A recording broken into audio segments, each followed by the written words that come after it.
November 13th, 1974, New York.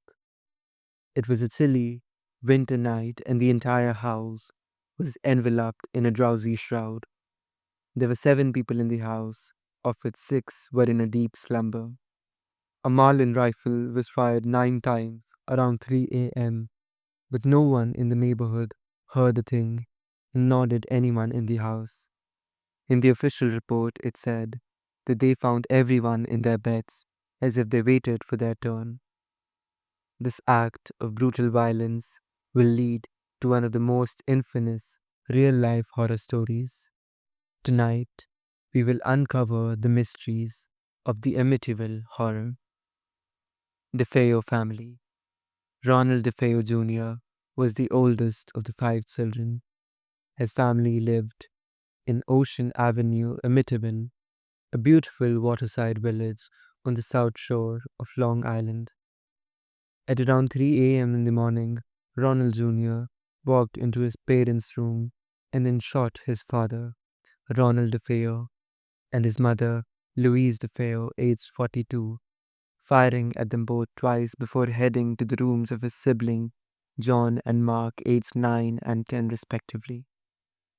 His younger sister, Allison, aged 13, before finally heading to Don's room, aged 80.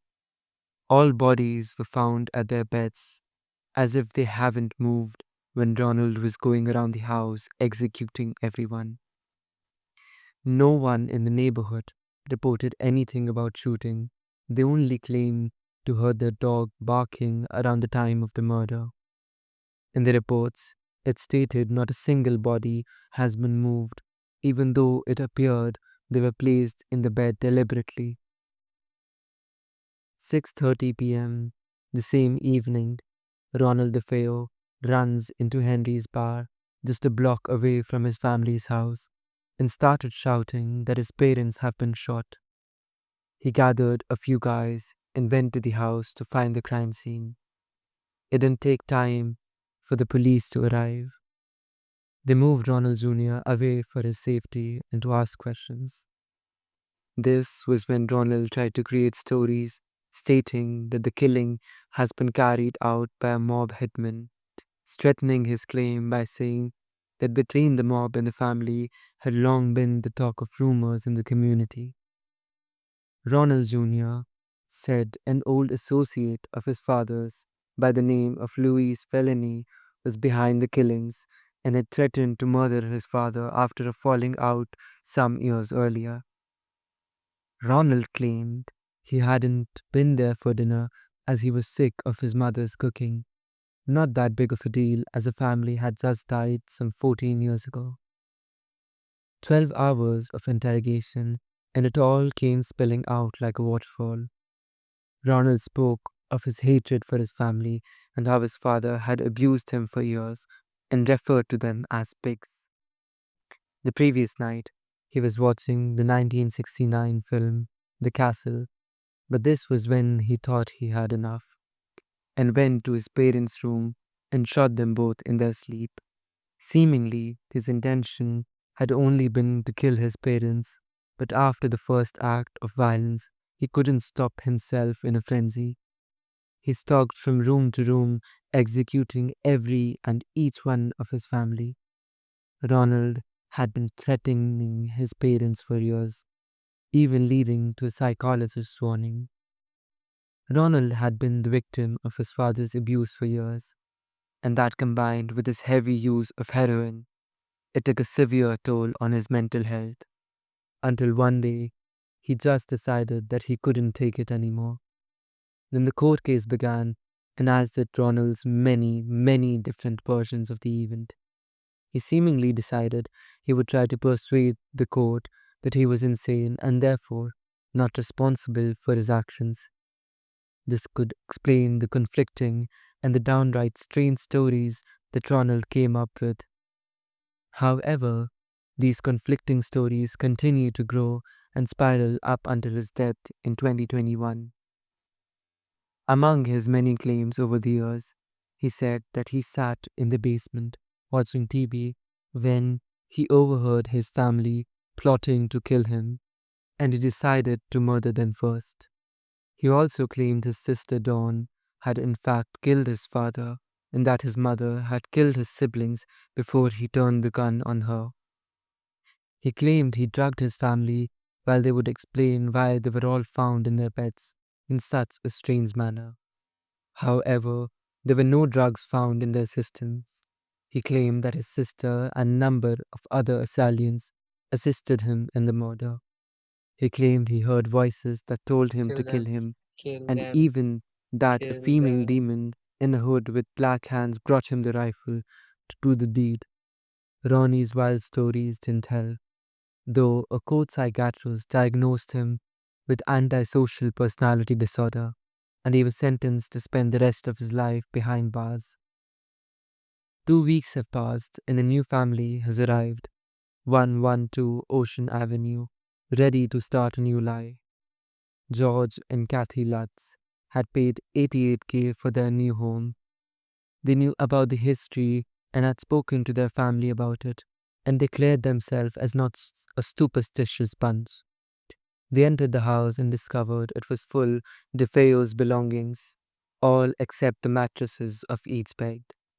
And what followed would become one of the most famous hauntings. The strange activities almost started immediately in the first hour of being there, as the dog, which was chained to a tree in the garden, leaped over the gate and hanged himself over the fence by its neck.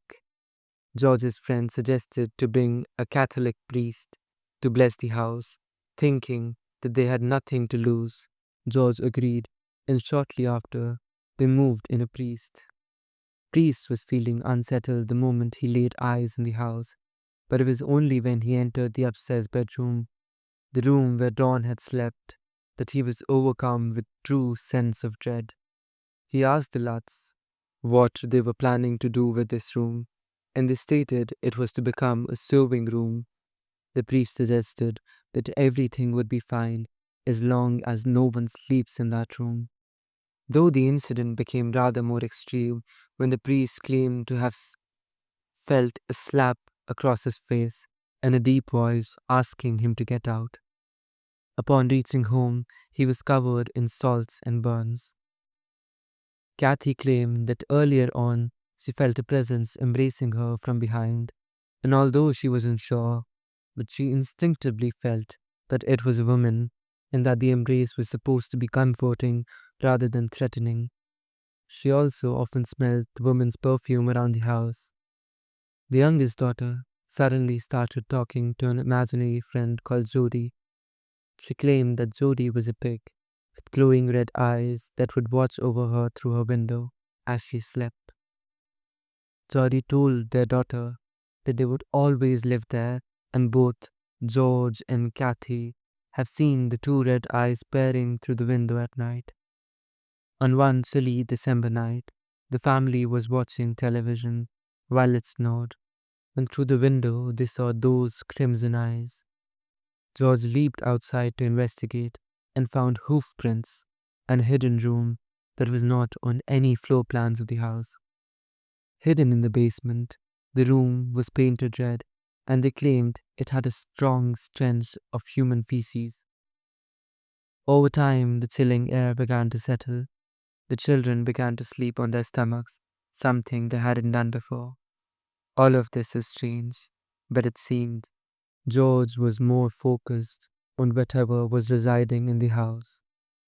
He started to become obsessed with fire, insisting that he needed to keep the fire burning in the living room, and would spend hours out back chopping wood, seemingly due to the fact that since he was in the house, he was constantly cold, something the rest of the family were not experiencing.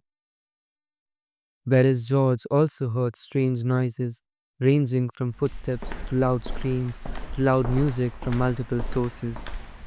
One night he tripped over a lion ornament in the living room, and when he looked down at his leg, he saw what appeared to be bite marks. While Kathy may have felt a kind embrace, and the daughter was making friends. The house was having a dark effect on George. He became increasingly irritable and aggressive with his family, and his personal hygiene became considerably worse.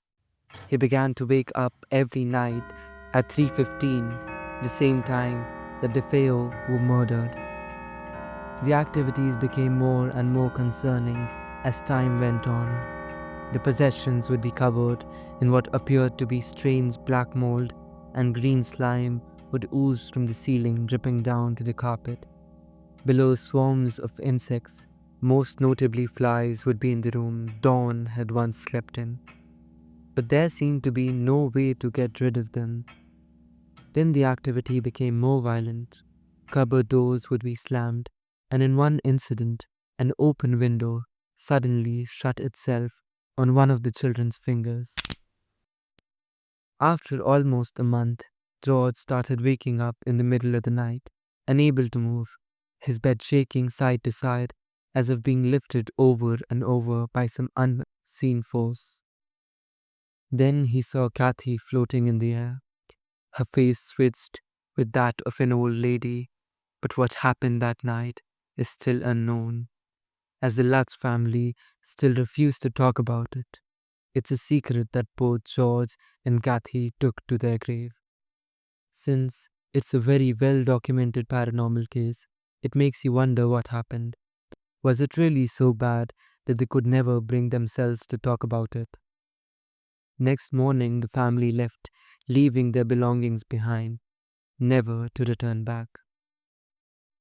2 months later, the story was getting a lot of attention, and reporters decided to pull a team of psychic researchers and spend the night there. They were also able to get the famous investigators Ed and Lorraine Warren. In the past, George Lutz met with the Warrens to give them the keys to the house, but refused to go near the house. When Ed asked him about the incident, George refused to talk, suggesting that he was still shaken by the incident. When the investigators entered, they were shocked because the house felt like a haunted house in amusement parks, as all of Lutz's family belongings were still there. The dirty dishes were in the sink. The brand new boat was left in the boathouse. George hadn't even come back for his custom motorcycles that were in the garage. When the Warrens entered the house, they were hit by an overwhelming sensation. In the house, both went different ways. In the basement, as Ed claims he encountered a powerful demonic force, while Lorraine, through a vision, saw the image of bodies lined up on the floor. The Warrens weren't the only paranormal investigators and psychics. Many others were also brought to the house, and at night, all of those that partook in the investigations came to have experienced in the house, ranging from feelings of intense terror, heart palpitations, all the way up to communicating with spirits and even visions of an Indian chief. The group conducted a seance during which Lorraine Warren proclaimed that there was an evil in this house. From the bowels of the earth, they claimed that this evil had been there long before the murder. Cameras were set up in the house, and hours worth of photos were extracted, many of which are still left uninvestigated. However, some years later, a young secretary was going through the Warren's library of photos from the Amityville investigation. She was pregnant and said every time she got to one specific photo in the set, her baby would kick. She would look at her photo. There, the same doorway at the top of the stairs she had already seen a dozen of times. That was until she noticed something odd in the bottom corner. There, looked from the doorway, appeared to be a young boy, his eyes glowing, staring directly into the camera. Don and Roddy Jr. were exceptionally close, with some suggesting that they had relationships almost incestuous. Allegedly, the family was involved in shady dealings prior to the murder, which led to a DEA agent stalking out their home on the night of the killings. The agent reportedly witnessed Don DeFeo leaving the house with a rifle wearing a hood and black gloves, eerily matching the description of the demon who had handed him the weapon. One criminologist suggested that the bodies may have been moved post mortem and placed in the beds. However, this theory has never been sustained. Investigators and the court maintained that the bodies were not reallocated. Despite circulating rumors and accusations, no one else has officially been implicated in the murders of the DeFeo family. Ronnie DeFeo Jr. passed away without ever revealing the full truth about what happened in the house on November 13th, 1974. If he did share anything, we may never know which parts were honest and which were fabricated. With Ronnie's death, the mystery of the DeFeo murders faded into the shadows, leaving countless unanswered questions. Come back again at this nocturnal hour to witness another horrifying tale.